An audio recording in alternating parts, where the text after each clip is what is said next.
So welcome to the third week of marketing and data analytics. And you've heard in the past 2 weeks about data and different types of data and the data-driven organization. So this week we're going to move on and we're going to consider more of marketing theory and bring that together with the data. Okay, so we're going to look at strategic marketing frameworks in this session. But before we do that, we need to define marketing. So we're going to look at different definitions of marketing. We're then going to look at some planning methodologies, so the way that you'd approach the marketing strategic process in terms of planning. We're then going to take an aspect of that plan and we're going to look at, if we're going to develop that further, how are we going to identify our target customers? And we're going to do that by considering something called segmentation targeting, and then we're going to position our businesses to be really appealing to these ideal customers. So to build further on this, we're going to look at what is a good way of grouping people together. How will we know if it's effective or not? And we're going to look at how we then approach the market using different segmentation. And we're finally going to consider how do we build a profile that will appeal to our target customer. So let's consider a couple of definitions for marketing. Okay, so it's commonly defined as strategies and tactics which involve identifying, so that's working out who they are, creating and maintaining, so basically we're building and we're having on an ongoing basis satisfying relationships. So these are two-way with our customers. So we're trying to build long-term relationships. We're trying to stimulate them. So we're doing that by identifying who these people are. So we're going to come on to that later. And anyway, these relationships create value. So for both parties, there's a reason for doing it. And the value comes from both the person involved in terms of marketing to them and the customer themselves. Okay, and the CMI, the Chartered Institute of Marketing, has a very similar definition, which we'll flip to at the bottom. Okay, so they say it's a management process and it involves identifying. So again, we've got the word identify. So we're working out who they are, anticipating. So we're working out what they might want, and then satisfying their requirements. So we make sure we meet their needs profitably, so we make some money on it too. Now that profitably, it means even for a charity, they must do it profitably. And the reason being, they've got to make enough money to fund the organisation to carry on its activities. Okay, and then in the middle, we've got Philip Kotler. And in one of the weeks on this course, you'll be asked to look at a video by Philip Kotler where he considers marketing and what it's all about.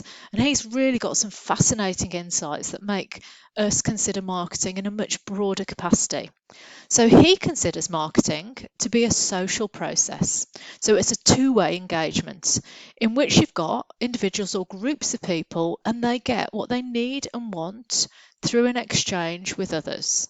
So we've got a few concepts here. We've got satisfying relationships, we've got value, we've got exchange, and we've got value by Philip Kotler. And then we've got satisfying customer requirements in our CMI definition, CIM even. So another sort of way of considering marketing is that marketing's all about making sure that an organisation gets what it needs, so we meet its goals by meeting, but if not meeting, exceeding, which is even better, customer needs, so we satisfy those needs. We do that by doing things better than our competition or differently in a way that adds value. So it isn't about an added luxury, it isn't something that should be done differently, it should be part of an organisation's day-to-day activity. And that should be through every aspect of what they do, from making things to how they distribute them, through to the sort of point of contact with the customer in their delivery. Okay, so when we're considering digital marketing, Dean Chafee and Smith are quite they're authors that you'd look at if you're going to focus on digital marketing, and they consider you're achieving the marketing objectives we've just heard of, but you're using digital technology. So here we're broadening, or rather we're the opposite of broadening really, because we're specifying the channels through which we're achieving our marketing objectives, and these are digital technologies. And they can be used in conjunction with our traditional ways, our promotional techniques, our face-to-face delivery, but we're doing it as an add-on to expand the way in which we're engaging with our customers and creating that exchange.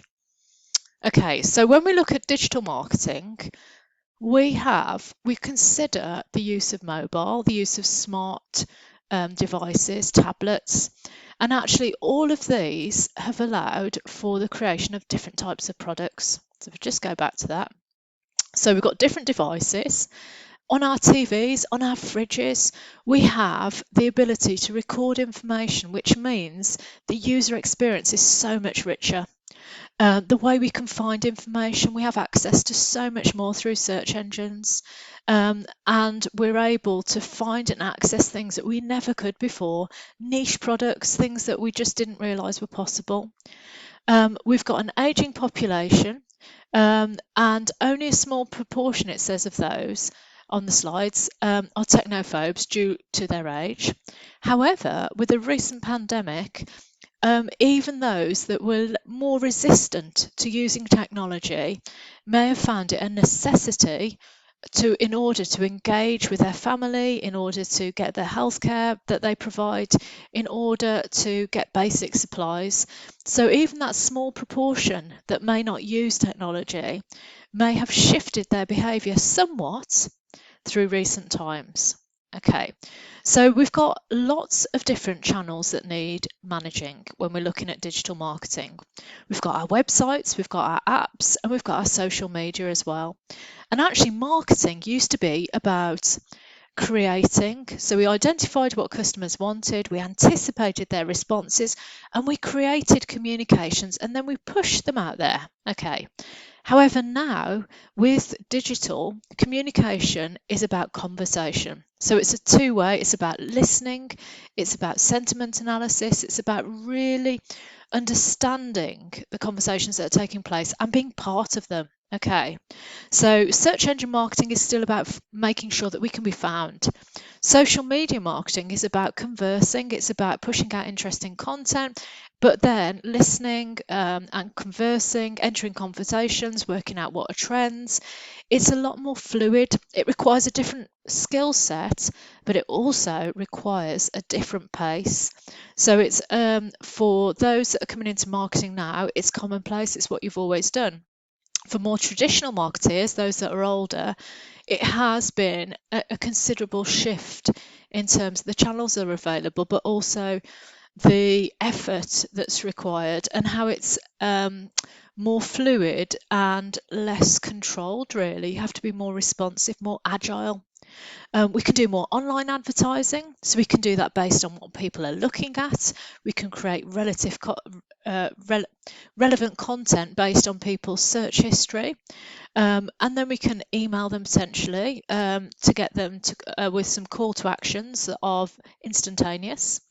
Or we can create partnership arrangements with other websites. They could drive traffic to our website, or the content could be a lot more finely tuned in order to create something where we're generating sales because we've got commonalities between our audiences and theirs. So a very, very basic concept for marketing is that concept of exchange. Okay, and this is fundamental, and actually a lot of even big organizations don't manage to do this right. They don't consider it in terms of what both parties are getting out of it. And yet, when we go back to our marketing definitions, one of those included the terminology exchange. So let's look at the examples here that we've got. So the first one is an organisation where we're not paying for the services in the UK. The fire service is funded through taxpayers' money. So what we expect to receive is fire protection and emergency planning. So they're there to support the nation should we need them in the event of an emergency, but also that it will help prevent fires. And in exchange for that, we are happy to pay our taxes to go towards funding them. And also, we will cooperate in any way we can. When they pull past, we will make sure that we pull our cars to one side so that they can get past quickly. We will do anything we can to make sure that they can deliver those services. So that's an example of an exchange between the public, the audience, the customers, if you like, the consumers potentially, and a non-for-profit organisation, the fire service. Now let's move on to a profit-making organisation, a retailer. So for the retailer, we want goods and services. Okay, so we want goods and services, but in exchange, we might want a certain level of service. We want to feel special. If we're spending a lot of money, if it's a luxury department store, there's one in London called Liberties of London, and they actually have, rather than a database, they may have a database now, but they used to have in one of their departments a little book. And in this little black book, it detailed all the preferences of their richest customers. Okay, so when a certain product range came in, when a certain designer's clothes came in, they would contact that customer and say, Mr. Smith, I'd just like to let you know that X, Y, and Z is in store, and we'd love it if you'd come in and we can show you the new items in range. Okay, so that's a really high level of tailored customer service. However, in exchange, that customer, for that extra level of attention, pays a premium price. Okay, so they pay an acceptable price, but actually they know it's going to be at the high end because it's luxury products and services coupled with a highly personal service. Now, there's also, in this exchange with the retailer and the customer, if, for example, we want to buy some specialist food, so it's one of our family members is getting married. Okay, so we've decided we're going to get them a wedding cake, and it's extraordinary. And we've heard that there is a specialist wedding cake retailer that makes the particular cake that they love in a different area in England. So what we do is, not only do we pay a premium price for this fabulous service and this delicious cake, we also are prepared to travel. We also know they've got quite a waiting list, so we have to put our order in 12 months in advance. In addition, we pay in full. So there's all these additional terms and conditions to secure what we want. So what I want you to think about when you consider a marketing exchange is that it's more about the cost, the opportunity cost, a level of sacrifice that we put in to paying for a good or service, goods and services in order. And because of that, it's like an investment. So if we were to buy something that we consider to be absolutely top end, it's really superb, we pay a lot of money for it, we treat it with a level of respect. And we almost look, so this is on a psychological level, for a level of confirmation that it's really good. Okay. However, what we might find is we see the same product at Poundland and we can't believe it. It only costs £1.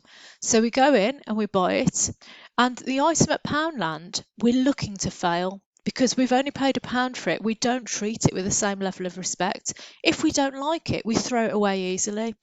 And the reason being because we've sacrificed less to buy that product. Okay, so there is an element in here in terms of price, and the sacrifice, and the smaller it is, the less invested we are in seeing the success and confirming our decision.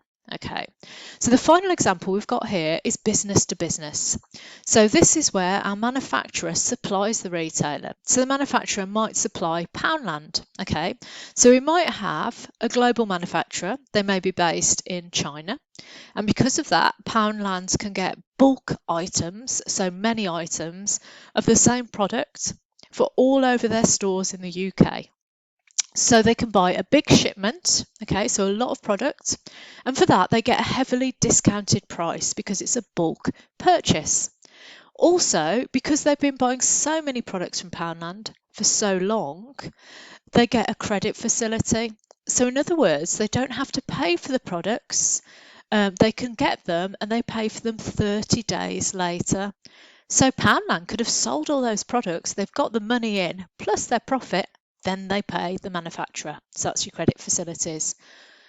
Also, because Poundland are buying this new range of products from their existing supplier, the manufacturer, they're not sure if they're going to sell. So what Poundland do, they say, look, I want you to buy these products on a sale or return basis. So in other words, if I cannot sell them, I want the ability to return them to you and not pay for them. And actually, if you are a small supplier to a big retailer, often they will take your products, which is wonderful. However, they won't pay you until they sell them, and that's a sale or return basis. So that puts you in a very difficult position because you've paid out for the products to have them manufactured and you're getting nothing back. But at least the retailer is stocking them and they're made available to their customers. So other things the manufacturer can provide, they can actually provide logistics to get them to the store that they want. And sometimes it's more than that. So I met somebody who worked for an organisation that supplies to B&M, which is a UK, it's a retailer in the UK. Now, not only do they sell product to B&M, but they also sell the refrigeration. So there are fridges in B&M, and B&M rent their fridges from them. They rent all the signage on the fridges as part of it, as well as supplying the product, which I think on the whole are cans and sort of chilled product. So actually the distribution could be the delivery of products as and when they need them to their retailers. But it could be more than that. It could be these other services, the refrigeration services that they rent in.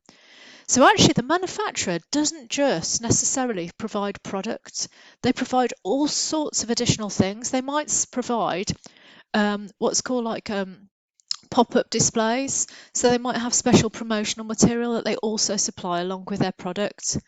And the retailer buys this off them at a wholesale price. So in other words, a discounted price because they buy in volume. So we've got three very, very different examples there, but it's worth bringing to life how this exchange happens. And the reason it can be used to the advantage of a small organisation or small to medium-sized organisation is if they truly understand the risk that's associated with their purchase from them. So the trade-off, so what people are really sacrificing to do business with them. Because if they understand that, they'll realise the risk that the ways in which they can reassure their customers. So if they feel that customers are concerned that they're too small, they may have some backup plan in terms of how else they can provide support. If their customers are concerned about trying to think other things there might be. It tends to be about continuity of service, might be another one. So they might have something around that as well to give the client reassurance. So understanding truly what your customers value and what they're paying for and what they're prepared to pay for. It may even give you opportunities to put your prices up, but in addition, you give some additional service. So what I'd like us to do now is I'd like us to watch a video that talks about different strategies that digital disruptors are using.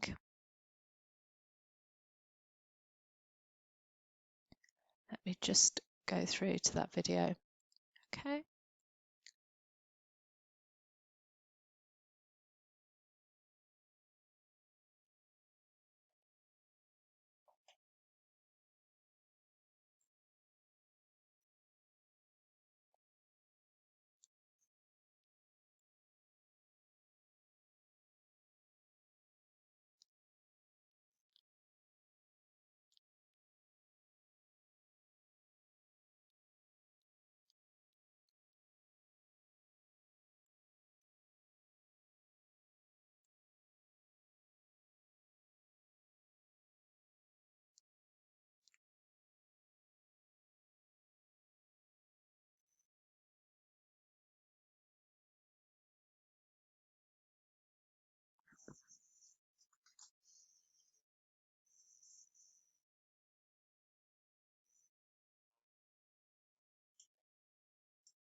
So when we're listening to what he's saying about better, cheaper and faster, and actually that's what digital allows, it allows volume when we look at the likes of Amazon or Netflix, because we can really have scalability through a huge marketing push. And actually, if people are engaging with us online, think about all the data that we can capture, think about how we can tailor our offerings, think about how we can segment or group our pricing structure accordingly, because we've got so much intelligence.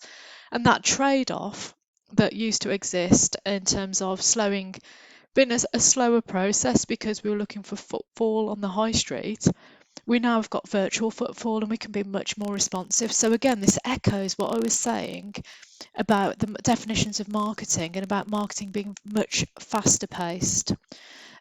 So we've got real opportunity here, and it's worth considering that when you're thinking about your case studies and the organisations that you're looking at in terms of this.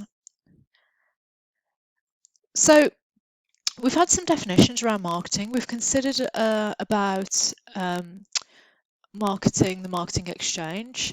We've looked at how digital marketing is contributing to the bigger marketing activity of the organisation and they're achieving their organisational goals. So a next step now is to consider frameworks, and by that I mean the processes that organisations follow in order to achieve to implement their marketing activities. So we've got here the first one we're going to look at is called Mousestick. Mousestick is what you'd find. However, if you were to sort of look it up, it can be abbreviated to MOST, which is how I use it. So Mousestick starts off with the organisation's mission.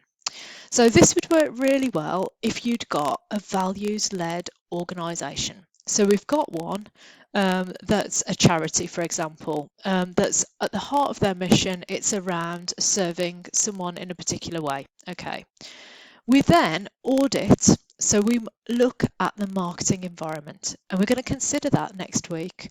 What tools have we got in place to do that? So we're going to look outside the organisation, which is something that you're going to consider for your assignment. Assignment 2 in particular, you're going to be looking at the market and the competition.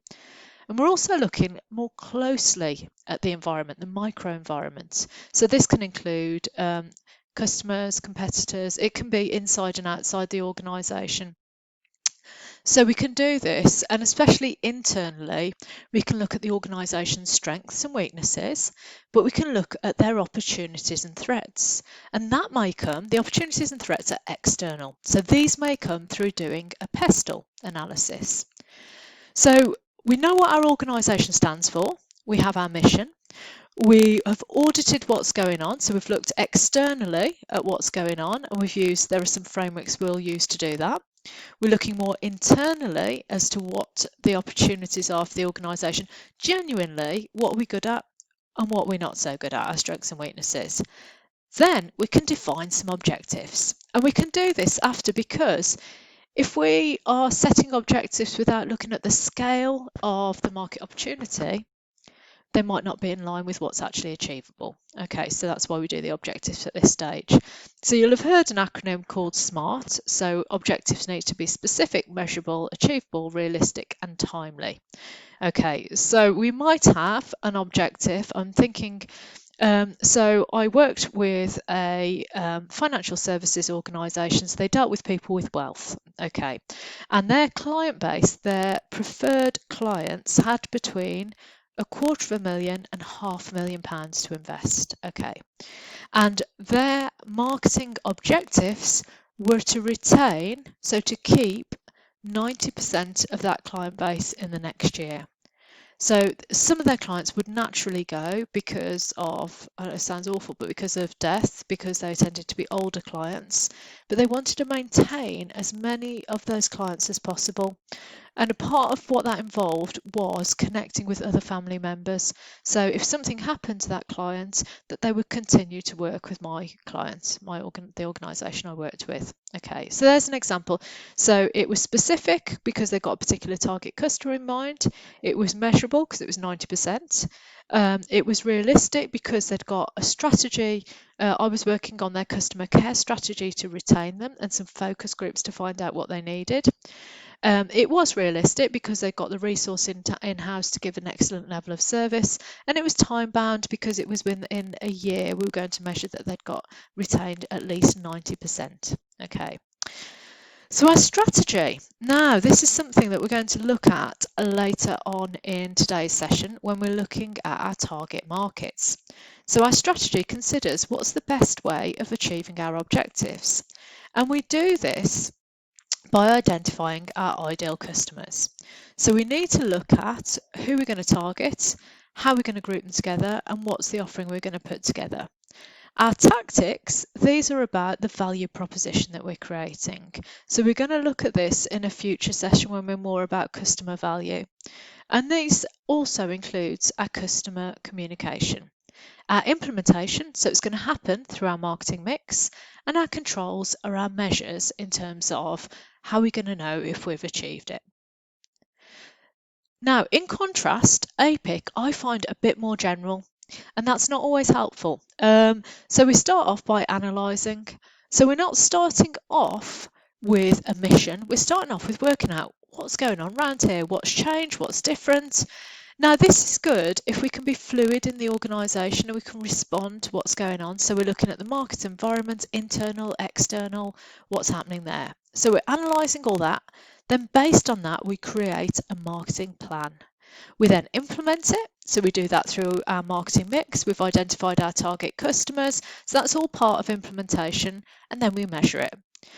So I'd say my criticism of this one is that it's briefer. I don't know if it's easy to use because I think it's less structured in its approach. But the idea is that it continues to go on and on. We're always looking at what's going on in the environment. We adjust our plans accordingly. We work out what we're going to do differently, and we measure it at the end. So soft stack. Now, this is my personal preference if I'm using, I was going to say, it used to be, I used to use this a lot with marketing clients because I run a small marketing agency. And I liked it because at the end of my marketing plan, I'd actually create this diagram. So I do a little overview of what the situation analysis was, recap from them what their objectives were. We'd then look at what their strategy was, so their target audiences. We'd then identify a marketing mix to suit those target audiences. The actions would mean who was going to do it, and then we'd look at what we were going to measure.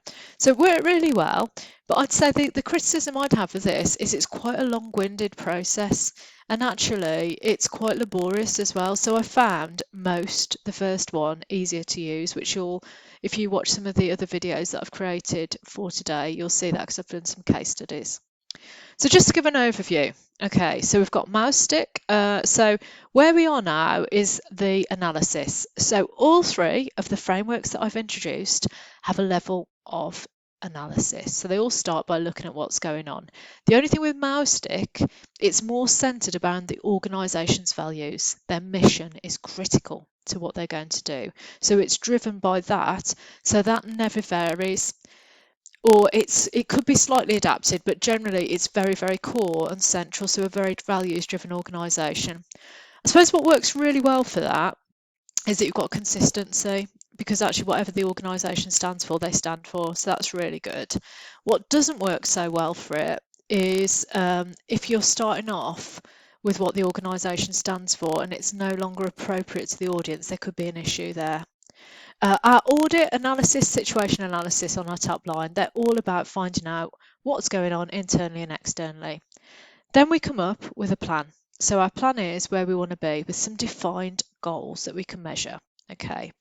We're then identifying our potential audiences and how we're going to group them together, and that's at the strategy stage. So you'll see my little text box. That's where we look at segmenting, targeting and positioning, and we're going to consider that in the next slide. We then work out which way to do that, so which way is best, and that is through our tactics. So that can be through the marketing mix and our implementation. Again, tactics are how we design our marketing mix. Implementation and action is how we then deliver on it. And all three have got a control level. So all three then measure the results. So segmentation, targeting and positioning, or STP as it is abbreviated. Okay. STP considers, first of all, what criteria could we use to group people together? So we'll see in these images we have young people. So for example, we could have children aged between 4 and 6. We then look at, in the middle, we might have our 19 to 23-year-olds. And then we've got at the end maybe 40 to 55, our business people by the looks of it. So our grouping could be age-based, it could be gender, it could be profession. So for example, we could have on our 3 little people, they all attend reception at school. So they're all in a certain year. In the middle group, that they're all of a certain sort of grade, or earnings-wise at work, they're all in their first jobs. And then at the older group could be more senior level executives, and they might earn between 80 and £115,000 a year. Their work in terms of their attire, so their clothing, that could be quite different. Obviously, for the younger ones, they could buy their clothes from generally supermarkets. They're purchased by their parents or their grandparents. So we start to build a profile up of different characteristics that these 3 groups share. And then we decide for our offering, which group should we launch it with? So for example, if we are creating a new brand of drink and we decide that we're going to go for our target audience, the middle group. So we're going to go for something that is a vegan, might be a vegan drink, a vegan energy drink, but that has no unpleasant additives. So we're going for people aged 19 to 22, first jobs, got some disposable income, health is important to them, nutrition is important to them, but they're also concerned about the environment. So we're looking at the packaging that we use. So we've got this sort of profile about things that matter to our group. And then in our positioning, we do everything we can to appeal to this group. So we're looking at special offers to get them to trial the drink. And we might do that through digital media as well as TV advertising potentially in this. But we can also, we've got point of sales material. We may even directly contact them through direct marketing with a message that we feel will work for them. So we've got these aspects. When we're then going to drill down to our segment. Okay, so our segment is the group, the final group that we're going to go for. So we've worked out how to group together, we've worked out who we're targeting, and then we're positioning in terms of every communication, the place, the price, the promotion, making it appeal to the group we're going for. So segmentation describes how that grouping process, so that they form similar groups, and the group that we end up with must respond differently. So we must have a set response to the variables that we're creating. And they've got a consistency.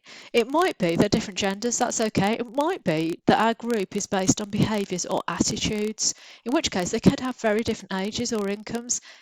We've just got to make sure the criteria are really meaningful to our group. So it's a way of grouping them together, grouping our customers, potential customers together.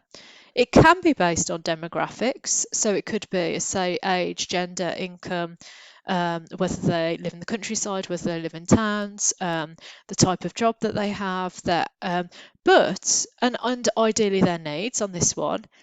But there's all sorts of other ways to group people together, about attitudes, about behaviours. There's an example when they tried to relaunch Vespa scooters. They were doing it to a female young audience, and they believed they were the right target market. It was actually a female audience, they got that right, but over 60s that really wanted to use them, so this sort of retro audience. So actually it was more the behaviour and the attitude than it was the age, because they were free-spirited, they wanted to enjoy life and have fun, they had more time on their hands. We need to understand how we're grouping people together. That's really important. And then we need to understand when we're creating these groups, how we're going to market to them, what really matters to them. So what is it? What aspect of our offering? So it was the fun, it was the freedom, it was the femininity of the Vespa scooter that appealed to the over 60s lady. And actually, they weren't answerable to anyone. They were quite, they could do what they wanted. Insurance wasn't an issue because actually, in terms of the cost of insurance, it would be quite low because they were considered to be low risk, because they were considered not to be risk takers. So we need to get into their minds. We need to understand what makes our audience tick once we've decided who that audience is and how we're going to define them. So once we've worked out these different ways we can group people together, we then work on who are we going to focus it on. And what we can do is we can decide that one audience might want a particular type of product. So that could be a car, it could be a family saloon for young families where the mums and dads are aged 30 to 34. They have at least 2 children aged under 7.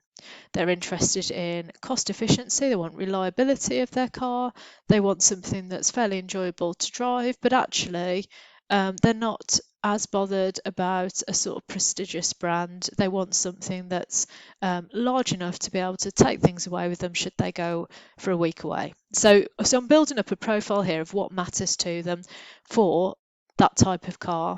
We might be a car make, and then we have another brand. So we might have multiple brands within our thing. So we've got Volkswagen has Skoda, Audi, and Volkswagen. So the whole group has a number of sub-brands. Or we could have the same manufacturer that we've just spoken about, who produces the family car, also produces some executive cars. They're faster, they're sleeker, they are more about comfort than they are about efficiency, but they're comfort and style. And they actually have little touches that make the driving experience really special. So it's less about boot space, it's more about just creating a certain impression is important to the executive driver, for example. So what we're doing is we're tailoring what we offer, or we're considering what we offer with our perspective of our target audience. And then we communicate with people accordingly as well. So we develop above the line and below the line, they call it, different types of communication to engage with that target audiences based on the resources that we've got available to us. So through this grouping process, we'll understand different things about our target audience. We select our target groups based on how attractive they are to the company.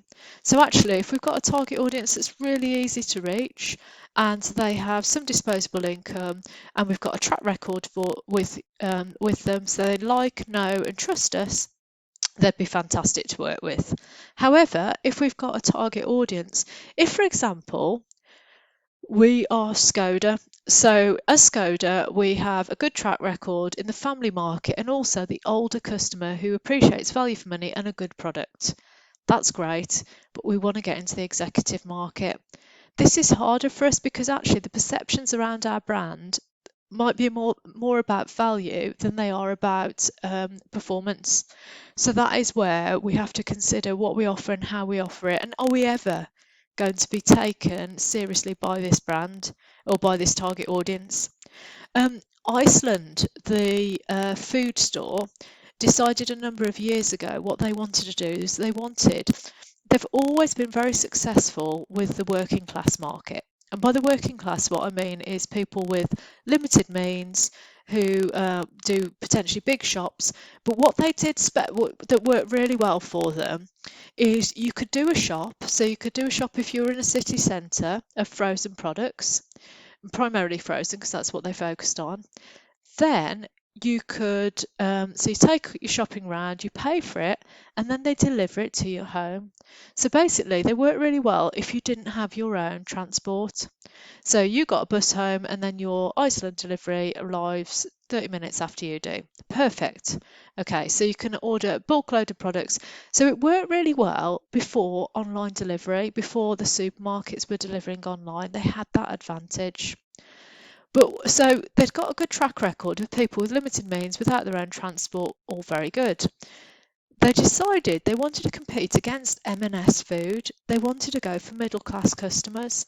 However, it didn't really take off because even though some of their products were excellent, they hadn't got a reputation with that audience, so therefore they weren't successful in that market space because they weren't known for doing that. So we need to consider when we're grouping together our consumers, what do they share in common? So what characteristics have they got? We need to understand as well, what have we got to serve them with? So in other words, how much money have we got to invest in tailoring what we do? The more tailored our offering, the better we can meet their needs.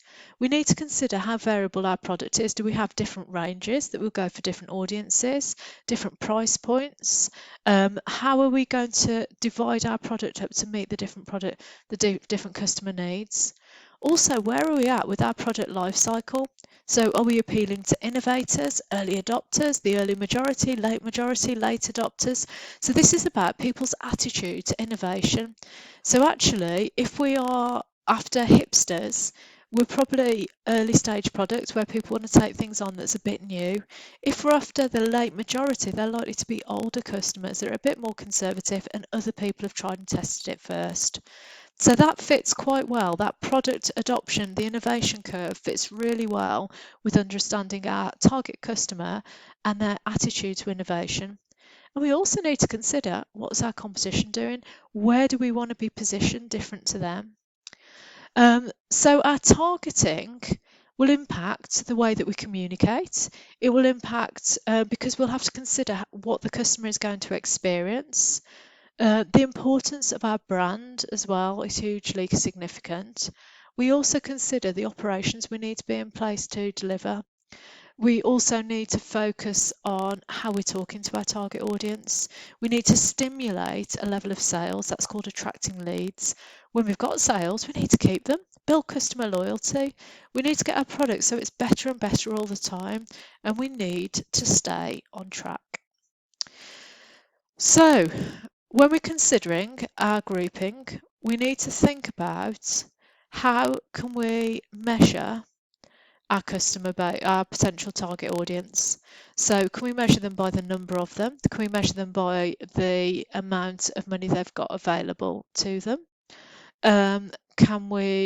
So it might be that we go for, say, go back to our younger audience, our segment that we've gone through, these 19 to 22-year-olds. If they're living at home and they've got their first job, the chances are they're not going to be paying for very much, just their social life.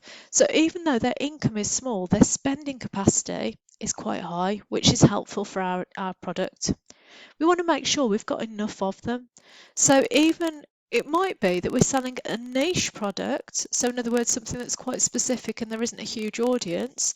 However, if there is an audience and they're really likely to buy it, it could still be profitable. Or it could be that we've got a few customers that buy a lot, in which case, again, it could be profitable. So substantial doesn't mean huge in terms of numbers of customers. It's about the potential spend. Is that enough? Accessible. Can we actually reach them? And that's really important because otherwise, if we can't reach them to market to them, to put our messages out there, we're going to struggle to launch this. Differential. So will they respond differently to what we're creating? So if we're putting together so the product, the price, the place, promotion, we're doing it a specific way for our target customer A. But however, we also sell a different product to target customer B, but we do this in a different place. So for example, Ben & Jerry's ice cream, we sell it at a premium price in small portions at the cinema. Okay. However, if we were to sell it, we sell it in the supermarket as a treat, so it's still a premium price, but at a very different price, and in bigger quantities to families. So our target customer A, cinema goers, as a treat giving opportunity to themselves, they spend £5 and get 3 scoops of ice cream. Our family spends £3 and gets 3 times the amount of ice cream in the supermarket, and it is the mum or dad who goes shopping and buys that as a treat for a Friday night. So we've got target customer A, target customer B, same product but packaged and sold packaged differently and sold in different places for a different price. So the product's the same, but the price is different, the place is different, and the promotion will be different as well, because at the cinema we might even have promotions on the screen so that when people are sitting down to watch the film, they're like, I've forgotten, oh, I'll get an ice cream, I fancy one of those. Okay, so actionable and practical, can we actually make it happen? Can we attract and serve that group of people? So going back to my Skoda example, Skoda have really tried to go for the executive market, and they have launched very well received sort of sports versions of their cars. So they have done something, so they have been able to attract and serve that segment.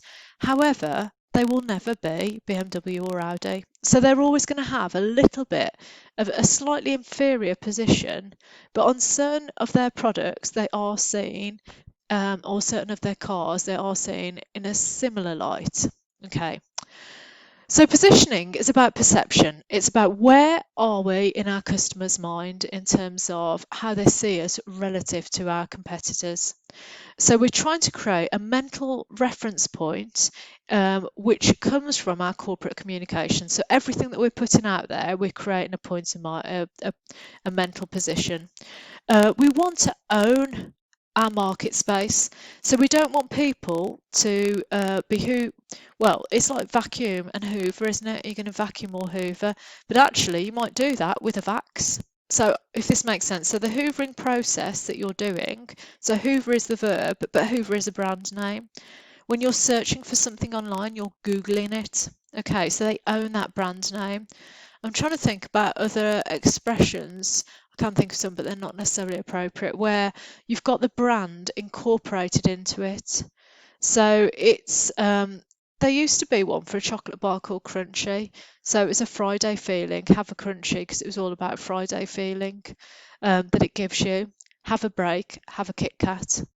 So what we've done is we're building repetition into our marketing, into our communications, because in a certain context of usage, we buy that product.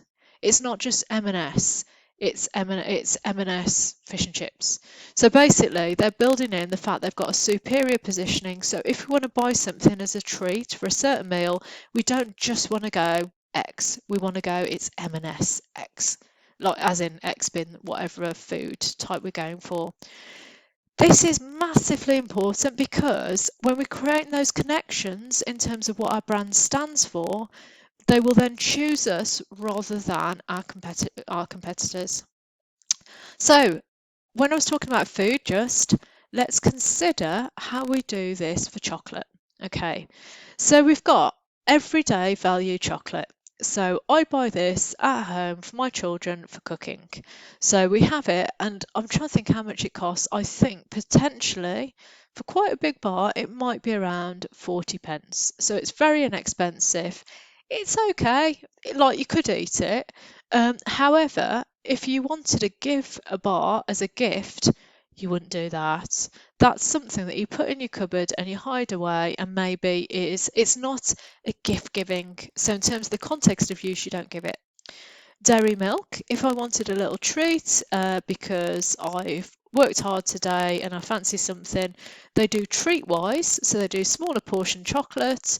Cadbury's is very well liked and known in the UK. We feel it's a UK based brand, so it's the country of origin. So we have a connection with the sort of Britishness, and it's designed for a British taste. However, it's not necessarily owned. I think it's owned by Kraft, which is an American company, or Mondelez. So it's not necessarily anything to do with the UK. It's not British anymore, but the story is British, and that's important because it's a place in our mind. And then the final one is I don't know what brand that is, but it certainly looks like an expensive handmade gourmet chocolate. It looks like something that we'd give as a gift. Okay, so if we consider this in terms of price points, as I mentioned, the everyday value one, the very cheap one from Tesco's, sort of 30-40p. We've got, but much bigger than our dairy milk or our curly whirly at 60 pence. And then our expensive one is £4. However, right. What I'm trying to get at is it's a similar product, very, very similar. In terms of the products, it's pretty much the same. but it's the mental position of where it stands that gives it a competitive advantage. And the advantage comes through the type of use, the way in which we're going to use it. So we know in certain situations we'd buy some brands rather than other brands. And a real key way of looking at this is about the level of risk. So we would risk more if we're giving something to someone else. And if we're doing that, so it's a gift giving context, then we're more likely, we're more considerate, and we'd spend a lot more generally than we would on ourselves. So actually, our competitive advantage can come through cheaper prices. So actually, everyday value, it could be in a taste test challenge that wins every time. So we use it as our staple chocolate at home. However, we know that in terms of ratings for different at the sort of gift giving end, it's this brand that's £3.95, so we can justify that price. So one way we can visually plot all this, because that would be really helpful, wouldn't it, to see brands on different axes. So we've got this thing called Perceptual Maps. So Perceptual Maps help us map out our different positioning for our products and services. And they're built by the perceptions of customers, and this is really helpful. So they're not built by our perceptions, what we're putting out there. They're built from us listening to what people are saying about our brand. But more importantly, we need to listen to the things that are important to them. So they give us an idea of where we stand relative to our competitions. And they also demonstrate if we've got a lot of competition in a small pocket. So actually there's a lot of people in that area, in which case, do we want to shift where we are? Do we want to be playing? It's called like a blue ocean strategy. So it's a red ocean when you've got a lot of sharks in the ocean, so everyone's in the same point. Do you want to shift to a different position, a blue ocean strategy, and create a different position? So the very traditional way of doing this is based on price and quality. Well, it was very traditional, but then there's been a lot of value brands. So we've got brands that are delivering on both of those. So a low price, yet high quality. That didn't used to happen. You almost put price as a surrogate for quality. So we'd have the likes of Aldi, where you'd get it'd be very good quality. Aldi is very good quality, but actually it's seen as being quite a low price. There's car brands that are operating in this sort of high quality or reasonable quality, low price field. So it's not the trade-off that it used to be. So we need to be careful on that because of the emergence of our value brands. And also, these are brands that people don't mind sacrificing the reputation a little bit because they're seen as good. And both Lidl and Aldi, in terms of discounter brands, have worked very hard on creating a product position for a superiority on their products. And actually, in taste test challenges, it used to be the best, the pinnacle for the two food test would be Marks and Spencer's. If it was like, if you're comparing any type of food against Marks and Spencer's, that was the best.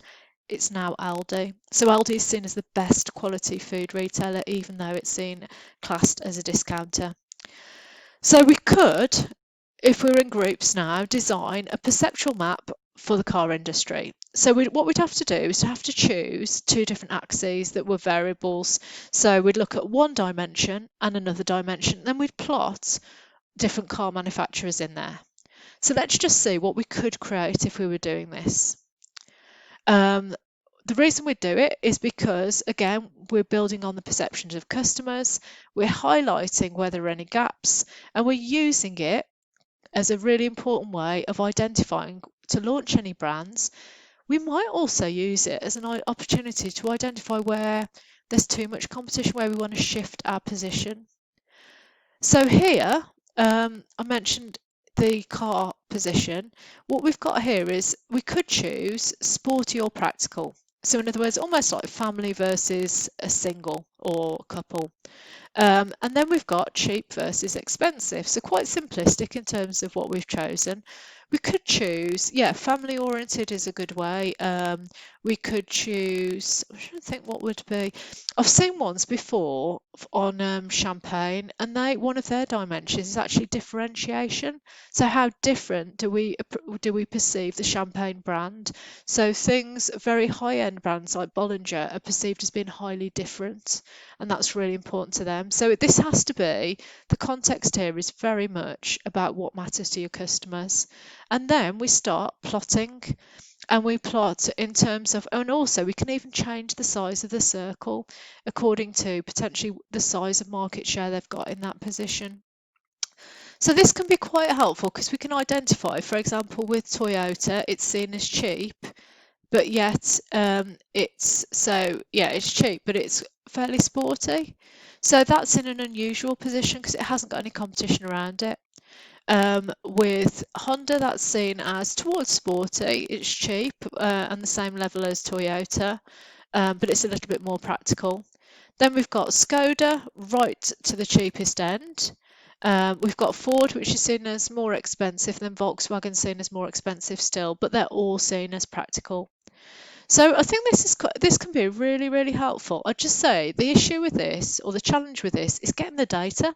And of course, this is what this module is all about, marketing and data, because without that, there is a real risk that us marketeers will just decide where we think we sit. But actually, that's our perception, and that's the important thing here is to look at our target audience perception. So it might not even be our existing clients, it could be ones that we want to shift to.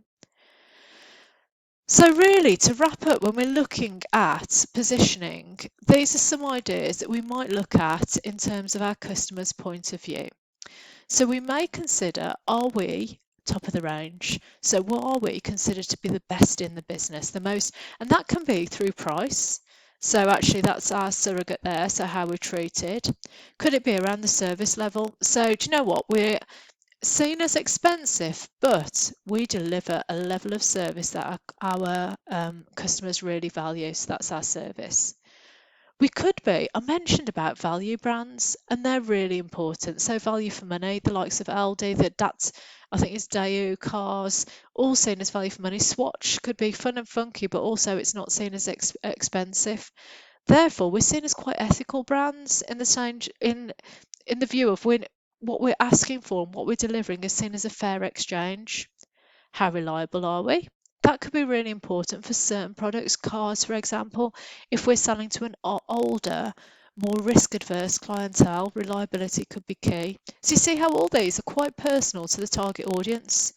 How physically attractive is what we've got. So the likes of Apple products tend to be beautifully designed.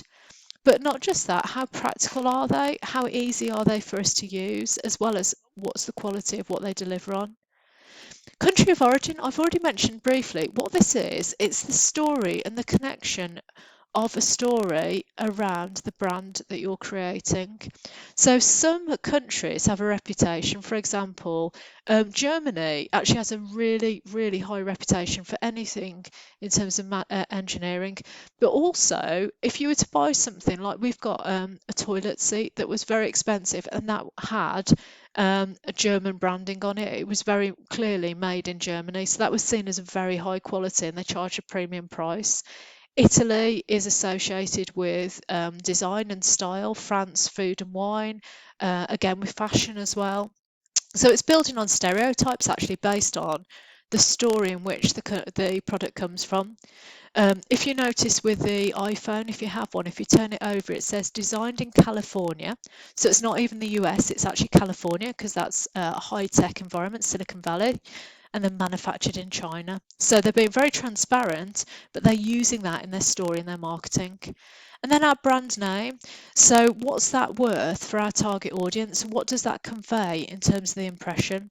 And then in terms of selectivity, making it really easy for consumers to distinguish between different brands and select the range. So you might have in Tesco's, they might have everyday value, finest, and then a mid-range, and they're all their own brands, but they allow me to pick.